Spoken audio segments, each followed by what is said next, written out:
Start कर दो click. Very good morning to all of you. आज हम स्टार्ट करते हैं level second DFD for online railway reservation system. तो मैंने डीएफडी डिजाइन कर रखी है। इससे पहले हमने डिस्कस कर रखा था कि कैसे हमारे कौन कौन से डीएफडी के प्रोसेस होता है, कैसे हम डेटा को फ्लो करते हैं, कैसे हम डेटा को स्टोर करते हैं, ये सारा हम सीख गए थे। उसके बाद हमने सीखा था कि कॉन्टेक्स्ट डायग्राम हम कैसे बनाते हैं, यानी लेवल 0 डीएफडी, और फिर आफ्टर दैट हमने सीखा लेवल 1 डीएफडी हम कैसे डिजाइन करते हैं। आज का टॉपिक है हमारा लेवल 2 डीएफडी। बहुत ही इंटरेस्टिंग टॉपिक है। हमने ये रेलवे रिजर्वेशन सिस्टम को डेवलप करने का सोचा है कि कैसे हम इसे डिजाइन कर सकते हैं। तो लेवल 2 डीएफडी में बहुत ही आसान है प्रोसेस कि कैसे हम लेवल 2 डीएफडी डिजाइन करेंगे। तो जैसे कि आप रेलवे रिजर्वेशन सिस्टम की बात कर रहे हैं, तो रेलवे रिजर्वेशन सिस्टम में क्या होता है, फर्स्ट ऑफ ऑल आप क्या करते हैं, सबसे पहले किसी भी साइट पे जाते हैं तो लॉग इन करते हैं। तो लॉग इन कैसे होता है, जैसे कस्टमर है, मान लीजिए मुझे रिजर्वेशन करना है, तो सबसे पहले मैं क्या करूंगा, मैं अपने अकाउंट को ओपन करूंगा। तो जैसे आईडी एंड पासवर्ड है, अपने अकाउंट को लॉग इन करेंगे, that's a process for login process. And then customer क्या होगा, कस्टमर लॉगिन पर्टिकुलर अकाउंट में आ जाएगा, जहां से वो चेक करेगा कि सीट अवेलेबल है नहीं अवेलेबल है। सबसे पहले ये चेक करेगा। जैसे ही मैं अपने अकाउंट में कस्टमर लॉगिन करता है तो सबसे पहले ट्रेन को सर्च करेगा। देन ट्रेन को सर्च करता है, सर्च बाय सर्चिंग मेथड। आप देखते हैं अपने ट्रेन का रूट डालते हैं और रूट की इंफॉर्मेशन, जैसी रूट की इंफॉर्मेशन डालते हैं तो ट्रेन डेटाबेस से वो इंफॉर्मेशन सर्च होकर आ जाती है कि ट्रेन ये अवेलेबल है। आपको पता चल जाता है कि इतनी ट्रेन्स अवेलेबल है फॉर दिस रूट। फिर आप अपने टाइम के अकॉर्डिंग जैसे ही आप फाइनल करते हैं कि आपको टिकट बुक करना है नहीं करना है, तो जैसे ही आप देखते हैं आपको ट्रेन तो पता चल गई, अब आपको देखना है कि इसमें सीट अवेलेबल है या नहीं है।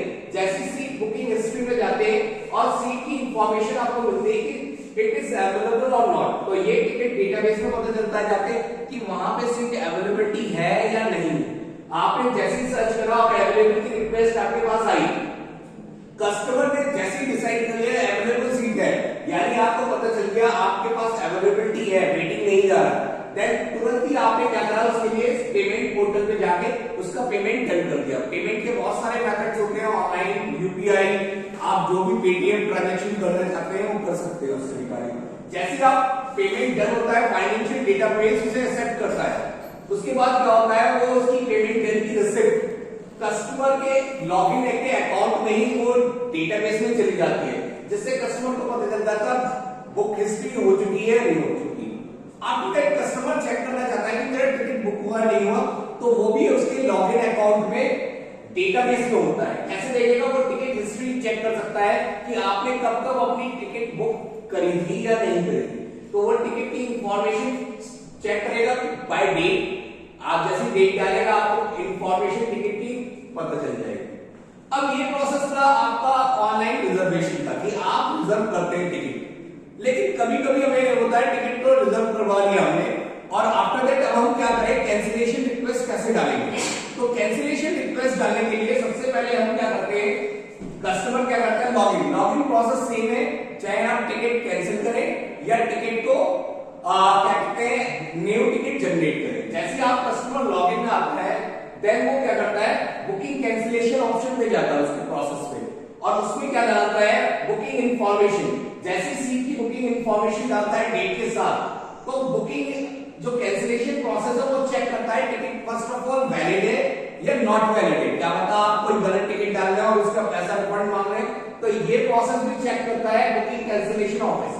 जैसे ही वो टिकट डेटाबेस से चेक करता है टिकट इज वैलिड और नॉट, तो जैसे ही वो वैलिड पता चलता है, वो अपना टिकट पेमेंट डेटाबेस से उसकी रिक्वेस्ट डाल देता है, और टिकट के डेटाबेस की जैसी कैंसिलेशन रिक्वेस्ट जाती है, उसका पेमेंट सीधे कस्टमर के लॉगिन अकाउंट में पहुंच जाता है। That is the payment send to the particular account, जिस अकाउंट से वो आया हुआ होता है पैसा। तो ये होल प्रोसेस आपका 2 लेवल डीएफडी का है। इसमें और भी मॉड्यूल है जो हम ऐड कर सकते हैं, उसके बारे में हम बाद में डिस्कस करेंगे। तो thank you to all for joining the session. ये लेवल 2 डीएफडी का है। आज के बाद हम आपको ईआर डायग्राम बनाना सिखाएंगे। Thank you to all.